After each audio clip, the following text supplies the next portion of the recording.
Assalamualaikum guys, me your host Sayyid Aiman will are back again with a new episode of novel The War of Death. उम्मीद करती हूँ आप सब खैरियत से होंगे, अपने घर में खुश होंगे और गर्मी को एंजॉय कर रहे होंगे। गर्मी बहुत ज़्यादा बढ़ती जा रही है दिन ब दिन, लेकिन चले कोई नहीं, गर्मियाँ भी ख़त्म हो जाएंगी। और नावल अच्छा लगे तो लाइक करें, चैनल को सब्सक्राइब करें और ज़्यादा से ज़्यादा लोगों के साथ शेयर करें। चलते हैं अब बगैर किसी देरी के हम अपना नावल स्टार्ट करते हैं। The war of death by Syed Aiman, episode 25। रात को निम्रा मेडिसिन लेकर लेटी, लेकिन मेडिसिन के बावजूद इसे नींद नहीं आई। तबीयत भी ठीक नहीं थी। सारी रात इसकी यही सोचने में निकल गई कि अगर मान को पता चलेगा तो वो कैसे रिएक्शन देगा। यही सब सोचते कहीं 4 बजे इसकी आंख लगी और फिर सुबह 9 बजे उठी। नमाज भी आज सुबह की रह गई थी।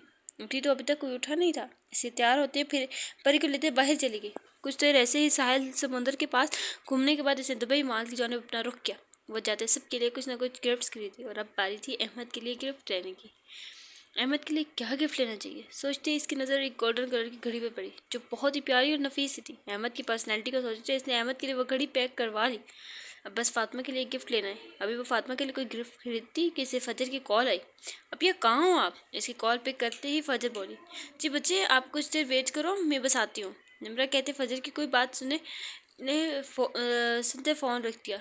मेरी गुड़िया ने क्या लेना है? हाँ, निम्रा परी को देखते पूछ रही थी जो अपनी ज़ुबान न जाने इसे क्या समझा रही।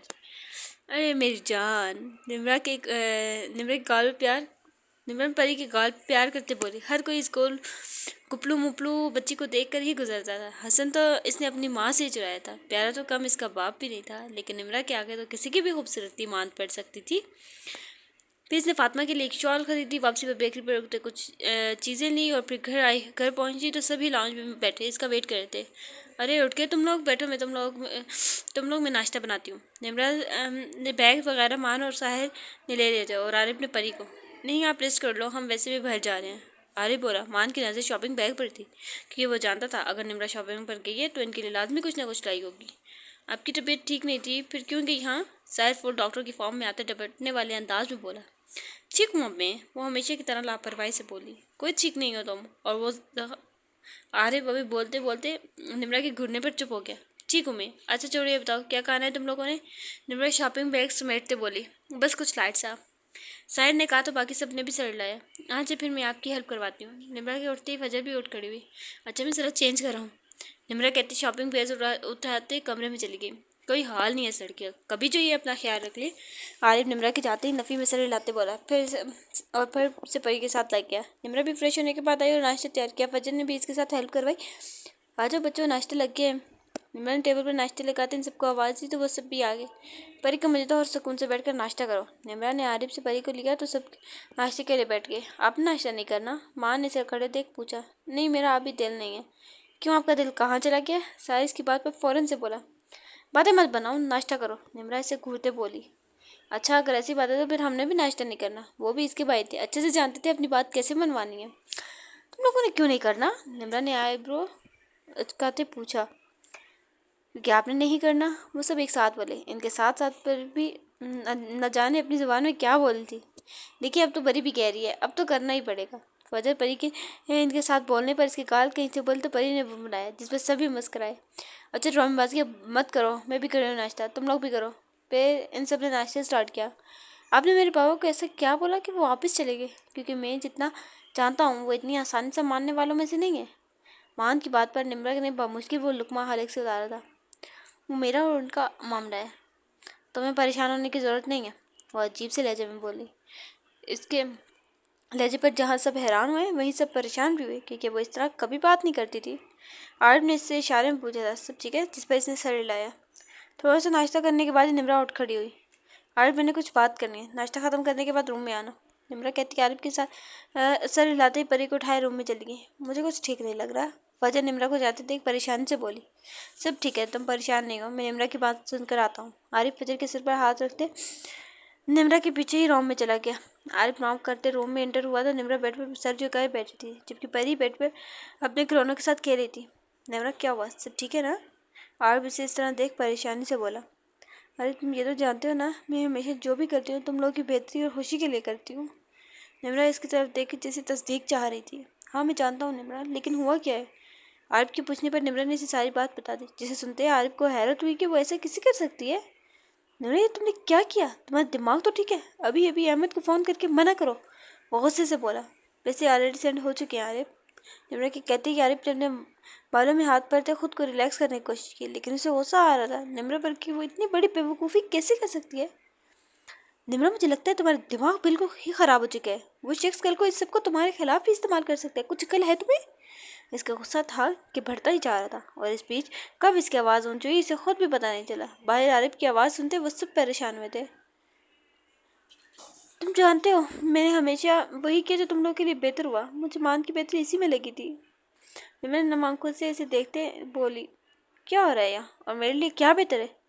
इसी वक्त मान, साहिर और फजर रूम में दाखिल हुए। मुझे ऐसा क्यों लग रहा है बात तुझ पड़ी है? हाँ, साहिर भी बोला। फजर खड़ी परेशानी से इन्हें देख रही थी। इनकी बातें सुनते निम्रा अपनी जगह से खड़ी और चलते मान के सामने आई। मान, एक बात हमेशा याद रखना, मैंने जब भी जो भी किया सिर्फ और सिर्फ तुम्हारी खुशी के लिए किया है। निम्रा इससे कहते इसके कंधा थपथपाते इसके सामने से हट गई, क्योंकि मान हैरान परेशान कर रहा था। आखिर निम्रा ने ये बात क्यों बोली? मैं जानता हूँ निम्रा, लेकिन आप ऐसा क्यों बोल रही हैं? मान इसकी तरफ देखते ऐसे सवाल कर रहा था। निम्रा ने एक नज़र आरिफ को देखा। कुछ नहीं, बस ऐसे ही, निम्रा कहते नजर फेर की। अच्छा छोड़ो, सुनो सब बात, अच्छा छोड़ो सब बातों को, मुझे बताओ तुम लोगों ने कहीं जाना है? कहीं जाना नहीं? जाओ दुबई एक्सप्लोर करो, घूमो फिरो। वो खुद कुछ हद तक कंपोज करने के बाद मुस्कुराते हुए बोली, जबकि आरिफ हैरान था। आखिर ये लड़की है क्या चीज़? अभी कुछ देर पहले ये बिल्कुल रोने वाली थी और अभी मुस्कुरा रही है। हमने जाना तो है, फजर ज़रा मुताद होकर बोली, क्योंकि कमरे का माहौल अभी तक कुछ संजीदा सा था। तो चलो जाओ, तैयार हो, निम्रा ने कहा। तो मानो साहिर बाहर चले गए। फजर उधर ही थी। अपनी मैं क्या पहनूंगी? वो एक्साइटेड होते बोली। मैंने तुम्हारे कपड़े हैंग कर दिए थे, जाओ चेंज कर लो। निम्रा ने कहा। तो फजर कपड़े देते वॉशरूम में चली गई। आरिफ अभी तक वहीं खड़ा निम्रा को देख रहा था, जो अब परी की जानिब मतवज्जा हो चुकी थी। कैसे हैंडल करोगे तुम ये सब निम्रा? जब मान को पता चलेगा तो जानती हो क्या होगा, वो बदगुमान हो जाएगा। आरिफ वहीं खड़े अफसोस से बोला। तो निम्रा झटके से मुड़ी। मैं ऐसा होने ही नहीं दूंगी, मैं इसे कभी भी ये सब पता चलने नहीं दूंगी। आंसू की तह एक दफ़ा फिर आंखों में दिखाई दी थी। अल्लाह करे ऐसा ही हो। आरिफ कहता चला गया। निम्रा परी के पास बेड पर गिरने के अंदाज में बैठ गई। ओ मेरा बच्चा, क्या करूं मैं? आपकी मम्मा बहुत बेवकूफ़ है, कब कब बिल्कुल बेवकूफ़ वाली हरकतें करती। पता नहीं क्यों मैंने इन्हें वो ऑफ़र दी थी। परी अपना कह रही थी और निम्रा बैठी न जाने खुद से बात कर रही थी या परी से। कुछ ही देर में फजर भी चेंज करके आते आते निम्रा तैयार होने लगी। इस वक्त वो वाइट कार्टनों तक आती शर्ट के साथ ब्लैक जीन्स पहने थी, और मेकअप ख़त्म करने के बाद इसने ब्लैक कलर का शॉल लिया और अब वो मुकम्मल तैयार खड़ी निम्रा को देखा तो ऐसे ही रही थी, लेकिन इसकी सोचों का माहौल कुछ और ही था। अब क्या आप भी तैयार हो? फजर पीछे मुड़ते निम्रा से बोली, लेकिन निम्रा ने कोई जवाब नहीं दिया और इसी तरह सोचा हुए घूम रही। अपिया, फजर ने इसके पास जाते इसे लाया तो वो जैसे होश में आई थी। हाँ क्या हुआ? एकदम से हड़बड़ा कर बोली। आप भी तैयार होना, चले देर हो रही है। सॉरी, मुझे फ्लू लगा हुआ है तो जिसकी वजह से आप मुझसे बिल्कुल भी बोला नहीं जा रहा। फजर मुस्कुराते हुए बोली, लेकिन निम्रा जैसे इस दुनिया में थी ही नहीं। फजर की मुस्कुराहट मान पड़ी और वो एक नज़र निम्रा को देखते बाहर आ गई। लॉन्च में कोई नहीं था, इसलिए वो मान और साहिर के रूमों के दरवाज़ा नॉक करते अंदर आई, जहाँ वो दोनों बैठे ऑलरेडी निम्रा को डिस्कस करते। मुझे तो कुछ भी ठीक नहीं लग रहा, कोई ना कोई मसला तो है, लेकिन ना हमें आरिफ ने कुछ बताना है और ना ही आप ही ने। साहिर मान को देखते बोल रहा था, जिस पर मान ने भी सर हिलाया। हाँ, और अपिया अभी भी बहुत परेशान है। फजर के बोलने पर फजर को देखते हैरान हुए, क्योंकि इन्हें इसके आने का अंदाज़ा ही नहीं हुआ था। लेकिन मसला भी तो नहीं पता ना हमें, मान बोला। चलो फिर आरिफ के पास चलते हैं, हो सकता है कोई हिंट मिल जाए, साहिर ने कहा, और फिर वो तीनों आरिफ के रूम की जाने बढ़े। तुम सब यहाँ खैरियत तैयार नहीं हुए? आरिफ जो बेड पर बैठे शूज़ पहन रहा था इन्हें देखता बोला। वो जानता तो था ही कि वो क्यों आए। तुम पहले हमें बताओ आखिर मसला क्या चल रहा है, फिर हम तैयार भी हो लेंगे। साहिर इसके पास आते बोला, क्योंकि वो भी खड़ा हो चुका था। कौन सा मसला? कोई भी तो मसला नहीं है, आरिफ ने कंधे उचकाते आम से अंदाज में कहा, जैसे वो तो जानता ही ना हो। अनजान मत बने, अच्छे से आप बताए आपको हम किस बारे में डिस्कस करें। मान जरा गुस्से से बोला। एक तो इसे कुछ समझ नहीं आ रही थी, ऊपर से इनके ड्रामे ख़त्म नहीं हो रहे थे। देखो, अगर कोई मसला हुआ और हमें लगा कि तुम लोगों को बताना चाहिए तो हम ज़रूर बताएंगे, लेकिन अभी हमें लग रहा है ये बात तुम लोगों को पता नहीं नहीं चल चाहिए, तो इसमें तुम लोगों की कोई भलाई होगी ना, इसलिए अब कोई इस बारे में बात मत करे। और हाँ, एट द एंड एक बात याद रखना, निम्रत जो भी करती है वो हमारी खुशी के लिए, हमारे अच्छे मुस्तकबिल के लिए करती है। आरिफ जानता था जब तक इन्हें कोई बात ना पता चली तब तक इन्होंने खामोश नहीं होना, इसलिए इसे जो बेहतर तरीका लगा इसमें समझा दिया और वो शायद समझ भी गए, इसलिए मजीद कुछ नहीं बोले। चलो अब जाओ, तैयार हो, मैं निम्रा को देख कर आता हूँ। आरिफ इन सबको कहता निम्रा के रूम की जानिब चला गया और वो दोनों भी आरिफ के रूम से बाहर निकले। फजर लॉन्च में ही बैठ गई जबकि वो दोनों तैयार होने अपने रूम में चले गए। निम्रा तुम ठीक हो? आरिफ निम्रा के रूम में दाखिल होता बोला। हाँ, एक लफ्ज़ी जवाब देते वो परी की गोद में लिए सुनाने लगी।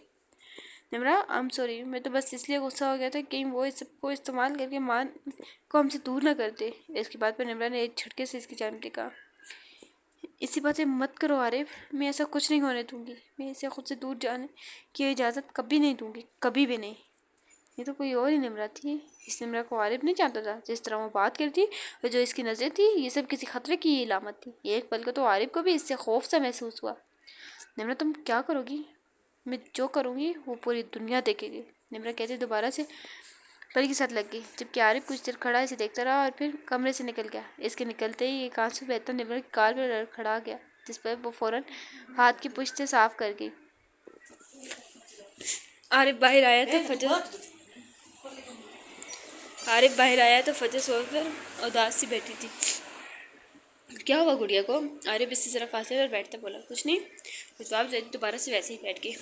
तो फिर आज ये हंसती मुस्कुराती गुड़िया उदास क्यों बैठी है? अब ये ठीक नहीं है ना? फजर ने इसकी बात का जवाब देने के बजाय अपना सवाल किया, जिस पर आरिफ कुछ देर तो इसे देखता रहा, लेकिन फिर बोला, नहीं ऐसा नहीं है, वो बिल्कुल ठीक है, इसे कुछ वक्त चाहिए, कुछ देर अकेला रहने दो इसे, फिर बिल्कुल ठीक हो जाएगी वो। आरिफ ने बहुत प्यार से इसे समझाया और फिर एक नज़र निम्रा के कमरे को देखा जिसका दरवाज़ा बंद था। तो फिर वो अभी हमारे साथ नहीं जाएंगी? फजर भी इसी की नज़रों के ताक़ुब में देखते बोली, नहीं, वैसे भी इसकी तबीयत कल ख़राब थी, इसी बहाने रेस्ट कर लेगी, वरना तो इसने जो ज़रा सा भी रेस्ट करना हो।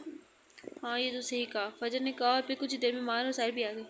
मेरा तो बिल्कुल दिल नहीं कहीं जाने का, मान बाहर आता बोला। मेरा भी बिल्कुल भी दिल नहीं कर रहा। साहिर भी इसकी हाँ में हाँ में लाई। तुम लोगों का दिल है या नहीं, इससे फ़र्क नहीं पड़ता। निम्रा ने कुछ लोग अकेले गुजारना है तो हम सबको जाना ही होगा, वो ऐसे ही ठीक होगी। पहले वो इनसे बोला और आखिरी अल्फाज इससे आहिस्ता से बड़बड़ाए, लेकिन फिर हम जल्दी आ जाएंगे। हाँ हाँ ठीक है, लेकिन अब चलो। हाथ कहने पर वो निम्रा को बताए देख बाहर चले गए, जबकि पीछे निम्रा अकेले बैठी खुद को कंपोज करने की हर मुमकिन कोशिश कर रही थी।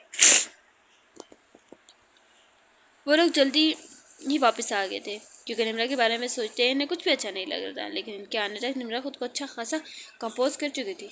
ये क्या इतनी जल्दी आ गए? निम्रा जो कि इन सब का सामान पैक कर रही थी इन्हें देख बोली, आप ये सब क्या करिए, तबीयत ख़राब है ना आपकी, और ये सब हम खुद कर लेंगे। सारे से सामान पैक करते देख बोला, अरे मैं ठीक हूँ।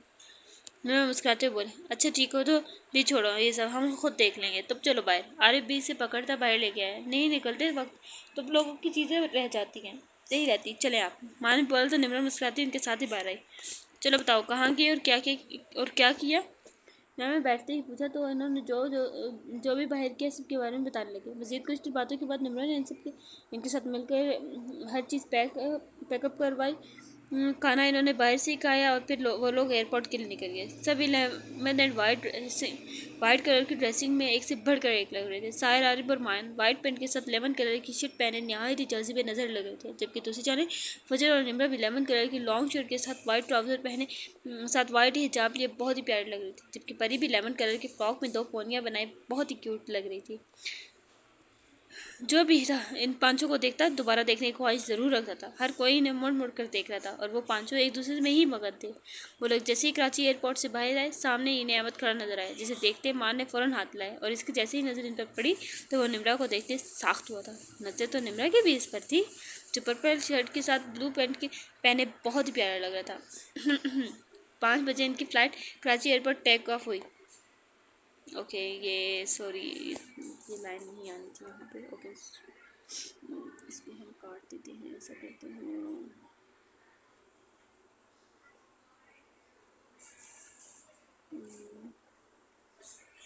एडिट एंड देन कट करना है इसे। अस्सलाम वालेकुम। अहमद की नज़रें निम्रा पर देख मान ने मसनूई खांसी की, जबकि साहिर और आरिफ ने मान को घूरते अहमद को सलाम किया। अहमद ने भी होश में आते जवाब दिया। निम्रा और फजर ने भी अहमद को सलाम किया और फिर वो लोग सामान लेते बाहर गाड़ी की तरफ आए। मैं और मान और साहिर ड्राइवर के साथ चलते हैं आप और फजर अहमद के साथ आ जाए। आरिफ ने कहा क्योंकि अब वो ये सब एक ही गाड़ी में तो आने नहीं वाले थे। सभी इनकी बात में मुतफिक हुए गाड़ी में बैठे। आरिफ ड्राइवर के साथ आगे बैठा, माँ और साहिल पीछे। अहमद के साथ फ्रंट सीट पर निमरा बैठी, जबकि फजर परी को लेते पीछे बैठी थी। फिर इनका ये सफ़र अकबर बेला पहुँचते ही तमाम हुआ। दोनों गाड़ियाँ आगे पीछे अकबर बेला में दाखिल होती कार पहुँच पर रखी। वो सब एक साथ गाड़ियों से उतरे। निमरा का अवार्ड इसके हाथ पे था। मैं पहले मामा से मिलने जा रही हूँ। निमरा कहते शराजी मेंशन की चाबी पड़ी, जबकि बाकी सब अकबर मेंशन। वो लोग जैसे ही लाउंज में दाखिल हुए, सामने सिद्रा बेगम, अकबर साहब, फातिमा और शेर मौजूद थे। आरिफ तो फातिमा को देखते ही खुश हो गया। अलबत्ता फातिमा की नज़र निमरा को ढूंढ रही थी। अस्सलाम वालेकुम। सब ने एक साथ सलाम किया और फिर वो लोग एक एक करते सिद्रा बेगम और अकबर साहब से मिले। अरे अरे, हमारी शहजादी को कहाँ छोड़ा है?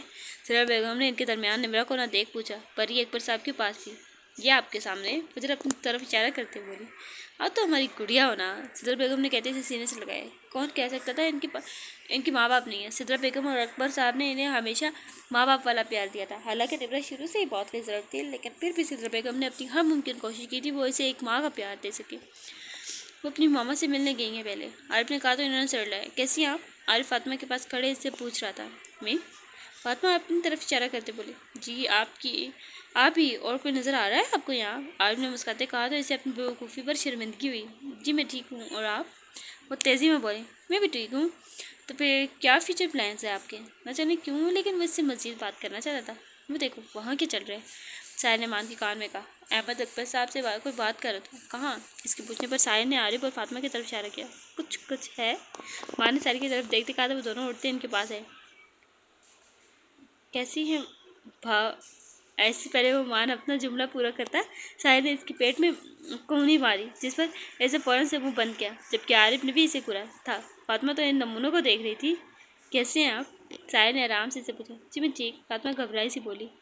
हमारा तो सही से तारुफ ही नहीं हो सका। मैं मानूँ निमरा का सबसे छोटा और लाडला भाई। ये साहिर है, निमरा के डॉक्टर साहब, और ये हैं आरिफ, निमरा के मुताबिक इनका सबसे समझदार भाई। लेकिन सच्ची बात बताऊँ, मुझे बिल्कुल भी नहीं लगता ये समझदार। ये पहले कभी निमरा का असिस्टेंट था, लेकिन फिर निमरा ने इसे जॉब से निकाल दिया। मान खुद से ही सबका तारुफ करवाने लगा था। अलबत्ता आखिरी बात इसने ज़रा आहिस्ता हंसी बोली। वो अलग बात थी, इसकी आवाज़ बासानी आरिफ और साया ने सुनी थी, जबकि फातिमा खिलखिला कर हंसती थी। जिसे देखते ही आरिफ जो पहले मान को घूरा था, फातिमा की खिलखिलाहट देखने लगा, हंसते हुए कितनी प्यारी लगती थी। और अब आप अपना तारुफ कराएं।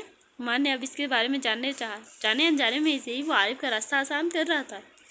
मैं फातिमा हूँ, अहमद की छोटी बहन। हम दो ही बहन भाई हैं। फातिमा ने अपना छोटा सा तारुफ दिया। अच्छा एक बात बताएं कि शेर वाकई अहमद का बेटा है? इस बार सवाल साहिर की तरफ से आया था। जी शेर भैया का ही बेटा है। क्योंकि क्यों, आपको कोई शक है? फातिमा ने इसे घूरते हुए बोली। नहीं शक तो नहीं है। साहिर बड़बड़ाया। अब तुम लोग यहाँ से जाओगे? अरविंद दोनों के करीब होता है इनके कान में बोला। क्यों भाई, हम क्यों जाएं? मान फ़ौरन से बोला। ठीक है, तुम लोगों का ही टाइम आएगा। आरिफ कहता वहाँ से वॉकआउट करके आए और जाते अहमद और अकबर साहब के साथ बैठ गए, और दोनों एक दूसरे को इशारे करने लगे। फजर आप फातिमा के पास आओ कर बैठे। साहिर ने फजर को आवाज़ लगाई और फजर केस के पास आते वो दोनों भी वहाँ से हटे। सीधा बेगम किचन में चली गई और परी और शेर सोफे पर बैठे एक दूसरे को देख रहे थे। निमरा जैसे ही आयशा बेगम के रूम में दाखिल हुई, वो सामने ही हमेशा की तरह लेटी थी और मेड इनके पास बैठी। अस्सलाम वालेकुम, कैसी हैं आप? मेड ने निमरा को देखते ही पूछा। मैं ठीक हूँ, मम्मा कैसी हैं? आपने मेडिसिन टाइम पर देती रही है? निमरा की नज़रें आयशा बेगम पर थी, लेकिन सवाल वो मेड से पूछी थी।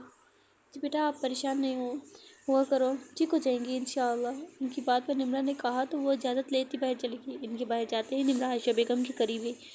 हाथ में अवार्ड मौजूद था। मामा देखे ना, आज आपका कई सालों पहले का ख्वाब मैंने पूरा कर दिया मामा। जो अवार्ड हमेशा से आप हासिल करना चाहती थी, वो आपकी बेटी ने हासिल कर लिया। मामा अब तो उठ जाए, आज एक और ख्वाब पूरा हो गया ना मामा।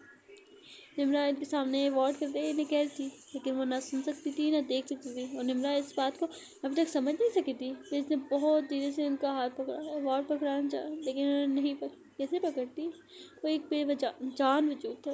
ये देख निमरा की आंखों में आंसू भरे। मामा मुझे आपको बहुत ज़रूरत है मामा, अब बस कर दे, मैं मज़ीद बर्दाश्त नहीं कर सकती। मेरी हिम्मत दिन ब दिन ख़त्म होती जा रही है मामा, ख़त्म होती जा रही है।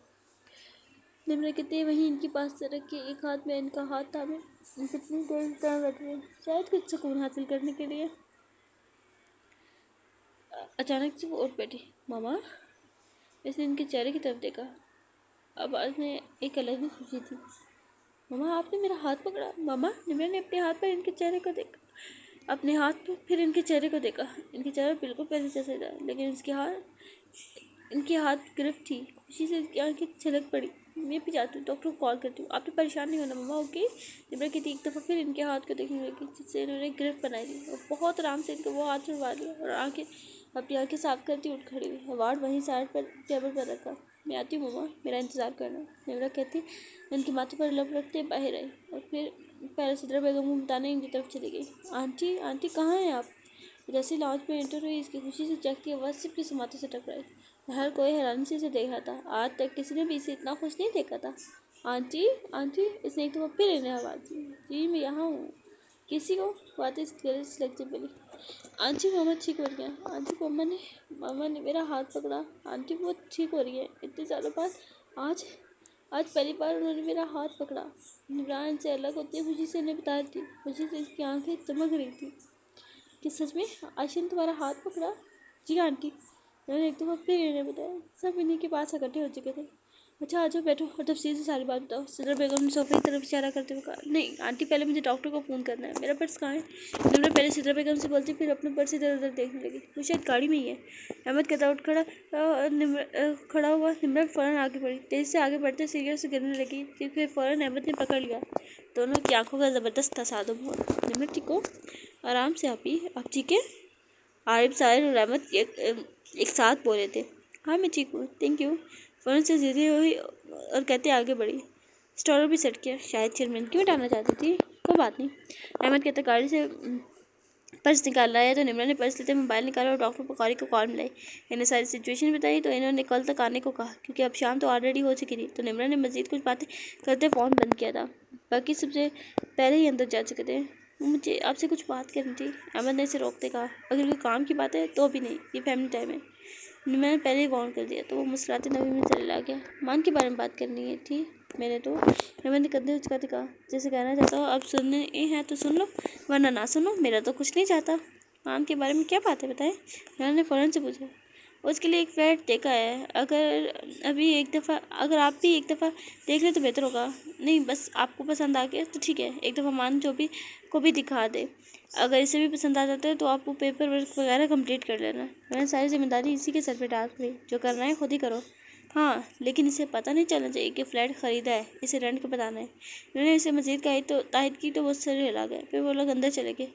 अंदर गए तो सामने टेबल पर केक और कुछ बैलून से इर्द गिर्द पड़े थे। एक एक बैलून परी और शहीद के हाथ में बता। निम्रा ये सब देखते हैरान हुई। जितना मुझे याद है आज किसी की बर्थडे नहीं है। निम्रा हैरान होते बोली। हाँ बर्थडे नहीं है, लेकिन तुम्हारे लिए तो एक बड़ा दिन है ना। आरिफ ने कहा तो निम्रा नासमझी से उसकी जानिब देखा। क्या मतलब ये कि एक तो तुम्हें अवार्ड मिला और फिर तुम्हारी मम्मा की कंडीशन भी बेहतर हो रही है, सेलिब्रेशन तो बनती है ना। सिद्रा बेगम ने कहा तो वो मुस्कुराए। ऐसे भी क्या ज़रूरत थी, ऑलरेडी ये लोग सेलिब्रेट कर चुके हैं। निम्रा मुस्कुराते बोले तो बाकी सब भी मुस्कुराए। अच्छा दूसरों की एक खुशी तुम 10 दफ़ा सेलिब्रेट करो और तुम्हारी खुशी हम सेलिब्रेट ना करें, ये तो ज़्यादती होगी ना। फिर उन्होंने केक काटा, बहुत सारी पिक्चर्स बनाए, एंजॉय किया। फिर बहुत सी बातों के बाद सिद्रा बेगम ने खाना लगाया और एक खुशगवार माहौल में खाना खाया गया। हर कोई बहुत खुश था, सबके चेहरों पर मुस्कुराहट थी। और फिर इसी हंसी मजाक में अहमद और फातिमा ने जाने की इजाज़त मांगी। जब आरिफ का चेहरा तो फ़ौरन उतरा, लेकिन रोक भी तो नहीं सकता था, इसलिए दिल को उदास करते इन्हें अलविदा किया। चलो बच्चों अब तुम लोग भी सोने की तैयारी करो, निम्रा के सर में दर्द होगा। चलो बेगम अहमद के जाने की बात बोली, क्योंकि सभी जानते थे आफ्टर फ्लाइट निम्रा की तबीयत ख़राब होती थी, लेकिन आज खुशी में वो सब भूल गई थी। क्या दर्द और क्या तबीयत ख़राब। फिर सब ही अपने अपने कमरों की राह ली, क्योंकि सब ने इस सुबह फिर से अपनी रूटीन के कामों पर जाना था। वो होश में आ रही हैं। कैसी मेडिसिन दे रहे हो तुम? कोई था जिसका रंग उड़ा था आयशा बेगम के ठीक होने की खबर सुनते ही। अब वही शख्स किसी और पर चीख रहा था।